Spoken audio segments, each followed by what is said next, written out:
Maibataya! Maibataya!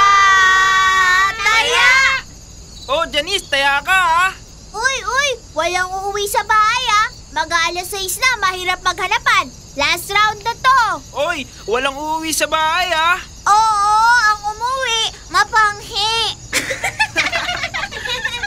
Bilang ka na, Johnny. Tago-taguan, maliwanag ang buwan. Pagbilang kong 10, nakatago na kayo. 1, 2, 3, 4, 5, 6, 7,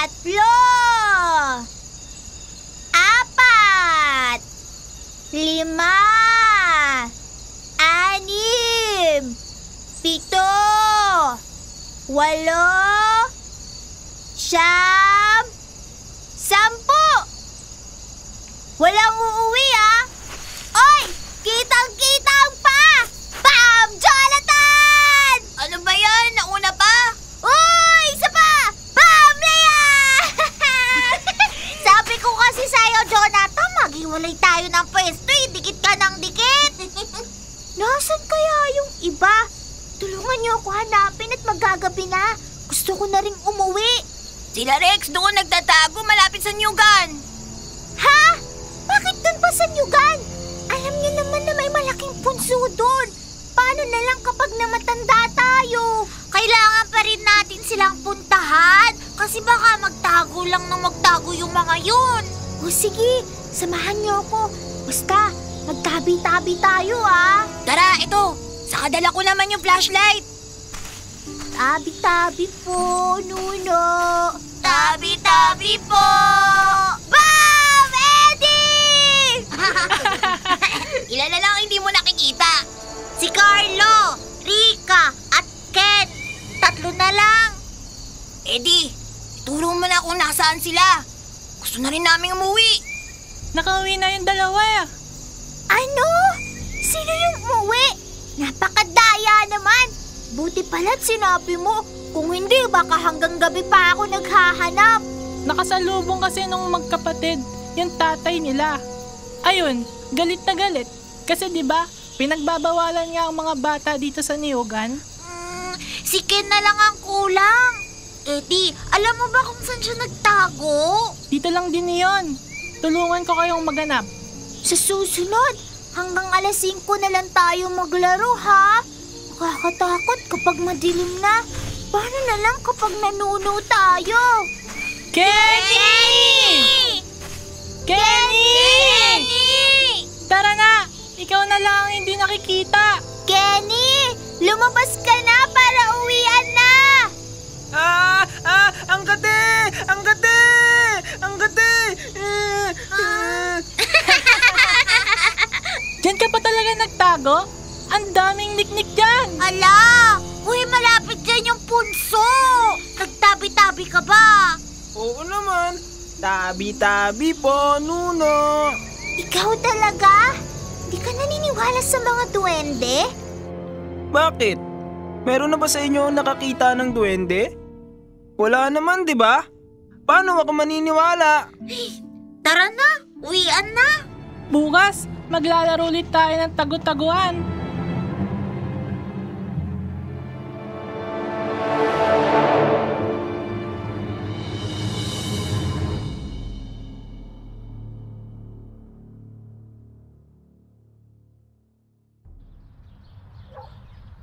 Saan ka na naman pupunta, Janice?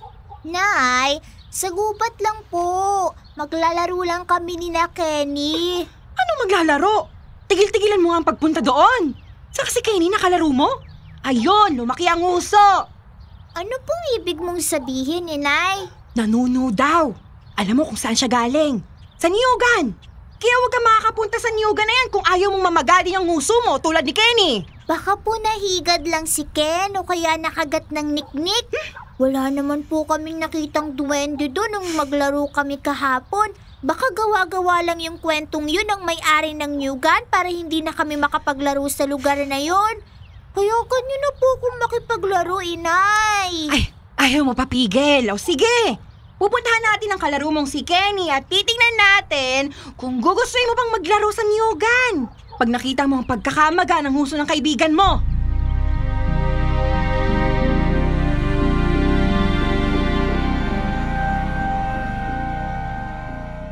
Dear love, buhay pa din sa isip ko ang kwentong ito dahil nasaksihan ko ang nangyari sa aking kalarong si Kenny nung ako ay 10 taong gulang pa lamang. Tabi-tabi po, yan ang kabilin-bilina ng mga nakatatanda, lalo na ni inay na sambitin kung madadaan sa masukal na lugar. Sa gubat, lalo na kung may makikitang malaking punso.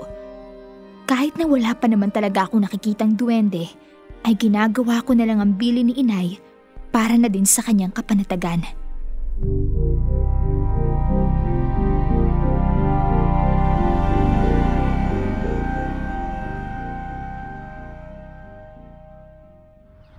Mare, kamusta na si Kenny? Eto, Mare. Hindi makakain ng anak ko dahil namamaga ang mga labi niya. Hindi na rin siya makapagsalita. Pinainom ko na nga ng gamot na galing sa center, kaso parang mas lumala pang pagkakamaga. Natatakot na ako para sa aking anak. Pagkasigla kagabi pagka-uwi. Ngayon na may pagkatamlay. Ikaw ba ay nagpatawag na ng albularyo? Paparating na nga dito si Mang Ato para tingnan yung anak ko. Alice, nasaan ang iyong anak? Sa wakas at nandito na kayong Mang Ato. Pasok ho kayo, pasok ho. Ito po, at hindi na makapagsalita at matamlay na kaya hindi na rin masyadong makagalaw. Saan ba siya nanggaling bago ito mangyari? Sa Nyugan ho, Mang Ato. Kayo ba ay hindi nagbibilin sa mga bata na hindi sila dapat maglaro doon? Hindi dapat gambalain ang mga elementong nakatira sa niyugan. Yan na nga bang sinasabi ko sa'yo, hindi ba, Janice? Kay Mang Ato na nanggaling. Kaya wala nang maglalaro sa niyugan, ha?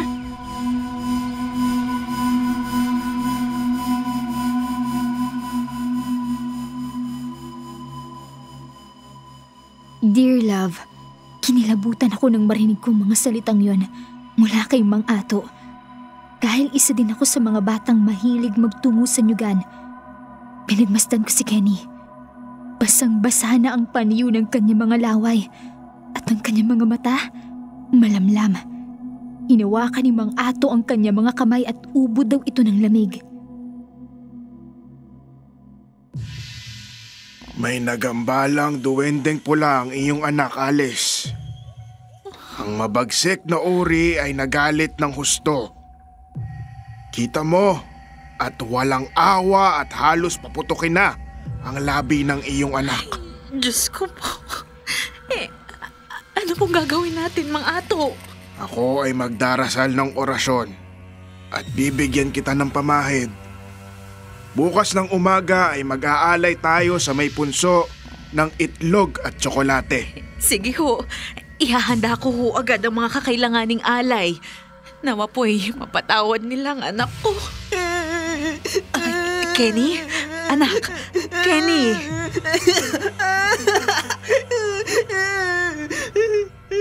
Ayoko sa lahat yung makukulit. Diyos ko po, ano pong nangyayari? Kenny! Kenny! Sinasaniba ng iyong anak, Alice. Nasaan po si Kenny? Nasaan ang anak ko? Nay, uwi na po tayo. Anak, dito muna tayo dahil madadaan tayo doon sa niyugan. Sumabay na tayo kay Mang Ato pa uwi. Pero inay, natatakot po ako dito.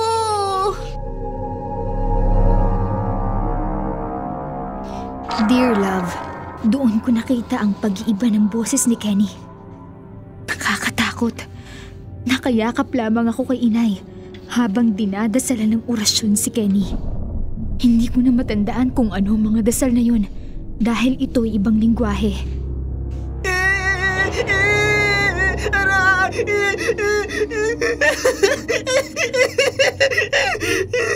Nasaan ang kaluluwa ng bata? Ibalik mo! Aray! Aray! Aray! Ayoko! Ilayo mo sa akin yung krus at kadena na yan! Nasaan ang bata? Isasama ko na ang bata para mayroon akong kalaro! Anong kalaro? Diyos ko po! Panginoon ko! Tulungan niyo po ang aking anak! Hindi mo siya pwedeng maging kalaro! Siya ay tao! Hindi mo siya maaaring isama sa inyo! Masaya siyang kalaro. Magtatago-taguan pa kami, hindi ba? Mag-aalay kami sa iyo bukas. Patawarin mo na ang bata! Aray ko! Ang init! Ang init! Wag mo ako saktan, nilayo mo yan! Sa ngalan ng Ama, ng Anak, ng Espiritu Santo! Tama na! Tama na! Nabibigay ako! Ang init! Ang init! Edo indum patrium omnipotentem, Creatorem celi et terre, et in Iesum Christum Filium eius unicum. Tama na! Tama na ba? Amen! Kenny! Diyos ko, nawala ng malay si Kenny! Ano na pong nangyari sa anak ko, Mang Ato? Magpasalamat tayo sa Diyos Ama. Nagapi natin ang sumanib kay Kenny. Diyos ko, salamat po. Salamat po, Mang Ato. Mare, okay na si Kenny. Huwag ka na mag-alala, ha? Alice, ihanda mo pa rin ang alay, ha? Tutuloy tayo bukas. Kailangan pa rin na humingi tayo ng patawad at pasasalamat. Maraming salamat po. Tanggapin niyo po itong kaloob ko sa inyo, Mang Ato. Maraming salamat din, Alice. Tara na anak, sumabay na tayo kay Mang Ato. Opo, Nay.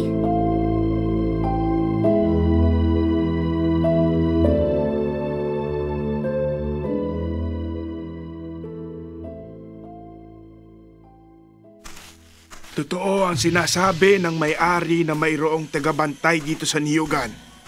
Dito nga daw po sila naglaro kahapon ng aking anak.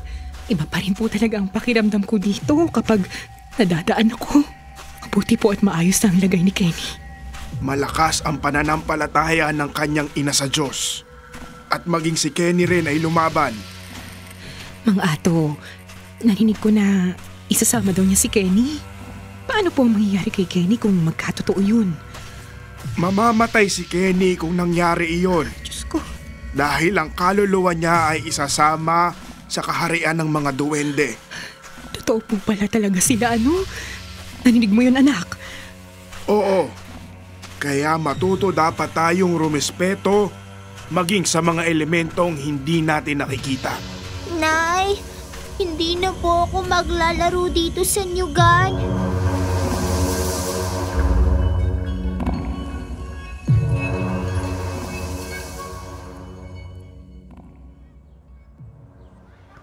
Kenny! Magaling ka na! Oo, wala na akong lagnat. Ano, tara? Saan? Ikaw na lang ang kulang. Ano, tara laro na tayo. Huwag mo sabihin doon ulit sa Niyugan? Doon sa basketball court. Maglalaro tayo ng baka-moro. Ano, sali ka? Basta, wag na tayo doon sa may Niyugan, ah. Oo naman. Kailangan pa bang i-memorize yan? Basic!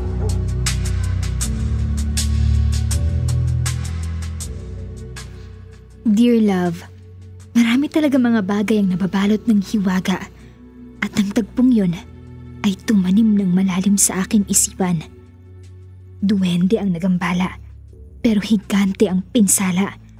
Mamuhay nawa tayo ng may paggalang sa kung anumang bagay, lalo pa sa mga hindi natin nakikita. Tabi-tabi po, wag sana mamaga ang nguso.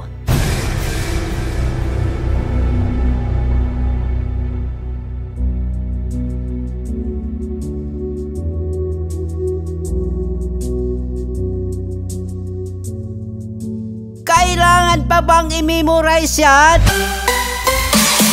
Love Radio Basic!